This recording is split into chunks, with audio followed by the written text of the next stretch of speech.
So, I mean, I think you need to look at it from both the Malaysia side and the Singapore side. And I think the initial sort of gains will be on the Malaysia side because the SEZ is actually going to be on the Malaysian side. And the first derivative winners will be the property companies, given the fact that construction, a lot of building infrastructure and things like that.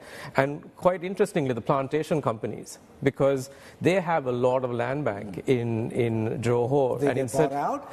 Instead of planting palm oil, they can plant data centers in a lot of these. So I think the plantation companies, names like Saimda Bigatri, KLK Kepong, who have massive land banks in Johor, will actually benefit as well. Plus, you'll also have the construction companies, the REITs, all of that benefiting on the Malaysian side. Singapore will be a second derivative impact. So I think the biggest beneficiary here will be the banks, because if you actually look at the plan, part of the incentives is for the Singapore government to encourage and support businesses to move to Johor economic zone, and that will be facilitated by the banks. So the banks will move with a lot of their customers there as well. So that's one of the main areas that will benefit. Plus, I think gaming, if you actually have the border crossing made easier, I think you'll have a lot more mass market gamers coming through.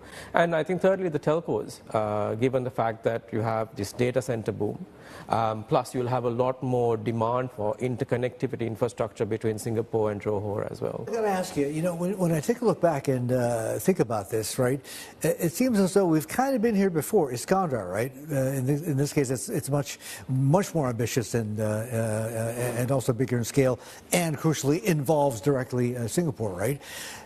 Iskandar, though, ended up being primarily, even though it had much greater ambitions, right? Look, a property play, right? What about this special economic zone, given the history of these sorts of things in the past between Singapore and Malaysia? Look, there's 140 countries in the world with special economic zones, and most of them, a majority of them, actually don't live up to their initial expectations. And most of them fail or don't actually live up to the expectation because of one or two of three things. One is geography, inclusivity, which means is there a business case to have SEZ, and the third is policy. So now if you look at the past iterations, I don't think the inclusivity side was there. I mean, whether there was really a business case for Singapore to move businesses to Johor. I think this time it's different. So from a geography point of view, fantastic location historically as well as now, global shipping crossroads and so on. Inclusivity, I think this time around, there is a business case from the Singapore side. It needs a pressure valve to release some of the high-cost operating environment in Singapore, so that Johor will support.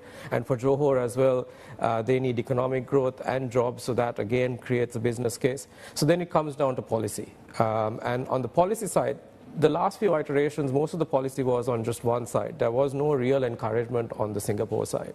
And I think this time around, given the fact that both governments have been very, very clear that they want this to work, and both governments are saying they're putting money behind it. Johor and Malaysia saying that they will put a fund together for infrastructure.